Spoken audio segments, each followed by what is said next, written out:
Oke, selamat siang semuanya. Kita kembali bertemu di pertemuan yang keempat ya. Ya, dengan materi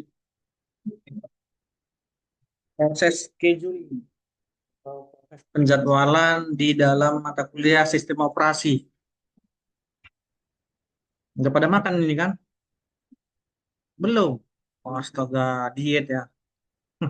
Jangan sampai diet, nanti lambungnya kumat. Oke, kita lihat ya pengertian dari proses schedule ini apa. Proses schedule adalah mekanisme yang digunakan oleh sistem operasi untuk menentukan proses mana yang akan dieksekusi oleh CPU pada suatu waktu. Dengan tujuan, di sini yang pertama meningkatkan pemanfaatan CPU. Yang kedua, memaksimalkan throughputnya atau jumlah proses selesai per satuan waktu. Tiga, di sini meminimalkan waktu tunggu atau waiting time. Yang keempat, di sini dia menjamin keadilan antar proses. Yang terakhir, dia menyediakan respon yang cepat pada sistem yang interaktif. Setelah dari tujuan, maka kita lihat dari tingkatan schedulingnya. Dalam sistem operasi, di sini scheduling dibagi menjadi tiga tingkatan utama. Kita lihat tingkatan yang pertama di sini ada namanya long term scheduling atau job schedule. Nah, di dalam job schedule ini kita lihat fungsi, tujuan dan contohnya. Nah, yang pertama fungsinya kita lihat memutuskan proses mana yang boleh masuk ke dalam sistem atau ke memori utamanya dari kumpulan job-job. Ini biasanya dia disimpan di dalam disk. Yang kedua, kita lihat tujuannya di sini mengontrol degree of multiprogramming atau jumlah proses dalam memori. Kemudian tujuan yang kedua menjaga keseimbangan antara proses CPU bound atau banyaknya menggunakan CPU dan input output boundnya. Contohnya kita lihat pada sistem batch di sini, sistem operasi memilih beberapa job dari antrian untuk dijalankan di memori.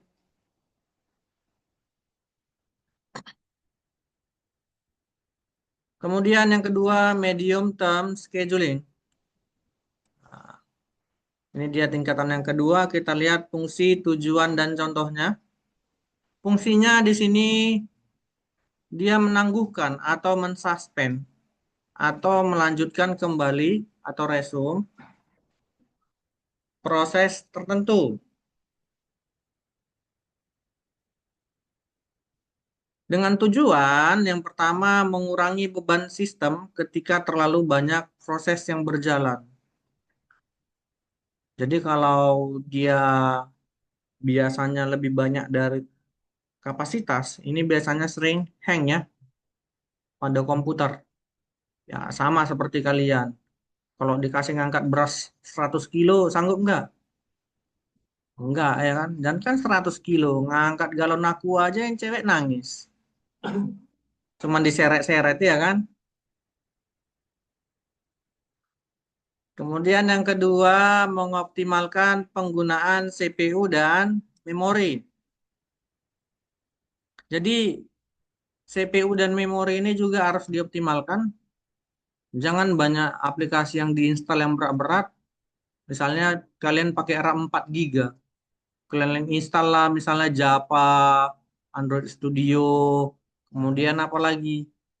PBNet. Udahlah, saya yakin macam disk yang macet-macet itu nanti laptop kalian. Jadi harus dioptimalkan. Kalau sudah banyak seperti itu, maka minimal 8 GB atau 16 GB. Tujuan yang ketiga di sini dia meningkatkan kinerja sistem dengan menyeimbangkan antara proaktif dan proses yang ditunda. Ini ya, jadi harus seimbang. Makanya aplikasi yang nggak penting dibuang aja. Kita lihat contohnya. Di sini sistem mensuspend proses background agar memberi ruang bagi proses interaktif. Kemudian yang kedua, dalam sistem time sharing di sini, proses dengan prioritas rendah bisa dipindahkan ke disk sementara. Kita lihat tingkatan yang ketiga. Tingkatan yang ketiga di sini ada short term scheduling atau CPU scheduling. Nah, di sini dia memiliki fungsi, tujuan, dan contoh. Fungsinya di sini memilih proses dari ready queue yang akan dijalankan CPU berikutnya. Kemudian tujuannya di sini yang pertama memberikan respon cepat. Yang kedua, menjaga fairness di antar prosesnya. Kemudian, memaksimalkan throughput dan CPU utilization-nya.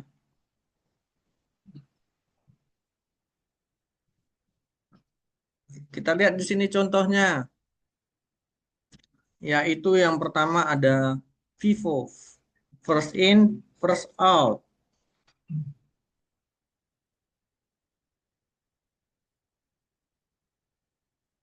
Kemudian ada yang kedua SJF, short job first. Kemudian yang ketiga ada RR, round robin. Kemudian yang keempat ada PS atau prioritas schedule.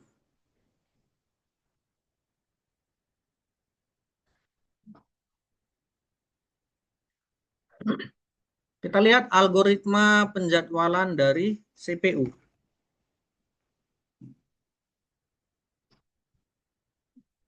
Penjadwalan FIFO atau FCFS. Tadi FIFO ini first in dan first out. Yang mana di sini kita lihat adalah algoritma penjadwalan proses di mana proses yang datang lebih dahulu itulah yang akan dieksekusi duluan. Penjadwalan non prime type dan tidak berprioritas. Selanjutnya, pada saat proses di sini mendapat jatah waktu memproses, maka proses tersebut akan dilakukan sampai dengan selesai.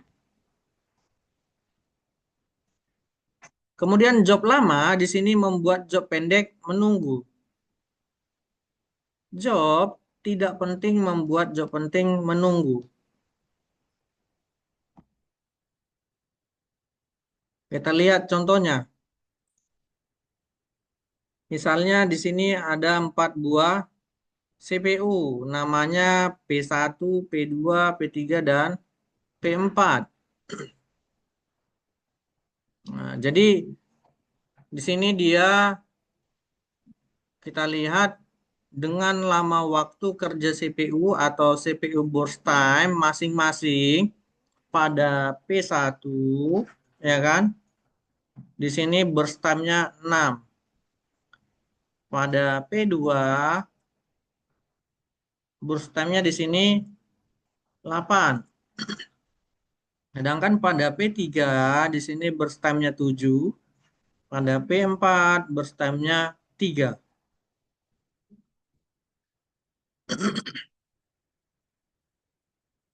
Jika di sini prosesnya datang dengan urutan P1, P2, P3, dan P3 ya, dan dilayani dengan algoritma FIFO, maka dapat digambarkan Gantt chart-nya. Nah, ini dia. P1 dimulai dari 0, 6, ya kan? Kemudian di P2 ada 6, 14. Kemudian di P3 ada 14, 21. Kemudian di P4 di sini ada 21 dan 24. Kita lihat waktu tunggunya P1. Waktu tunggu P1 di sini ada 0 mili detik. Ini dia. Sedangkan P2 waktu tunggunya di sini 6 detik. Pada P3 dia memiliki waktu tunggu 14 detik. Pada P4 dia memiliki waktu 21 detik. Kita lihat rata-ratanya. Jadi rata-ratanya tadi dijumlahkan 0 tambah 6 tambah 14 tambah 21 sampai sini ya. Maka hasilnya 41 dibagi 4. Dapatlah hasilnya 10,25 mili detik. Jika waktu kedatangan proses adalah P4, P3, P2, dan P1, maka dia memiliki gen chart. Kita lihat P4, P3, P2, P1. Di sini P4 memiliki waktu tunggunya 0 milidetik. Kemudian dia di sini di P3-nya dia memiliki waktu tunggu 3, kemudian P2-nya waktu tunggunya 10, P1-nya memiliki waktu tunggu 18. Jadi kalau kita jumlahkan 31 dibagi 4 ini ya, ada 4. Dapatlah hasilnya 7,75 mili detik.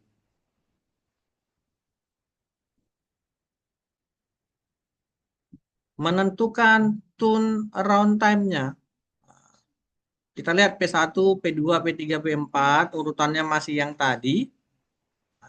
Waktu penyelesaiannya, turnaround time di sini P1 6, P2 14, P3-nya 21, P4-nya 24.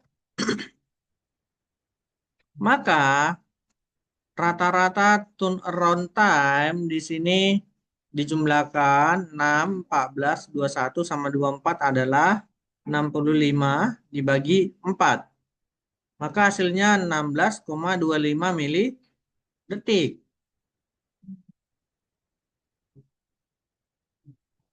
Oke, sampai di sini kita udah pernah tugas belum? Belum. Oke, sebentar biar Bapak share. Coba agak di ping itunya ya.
Hmm.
Masih.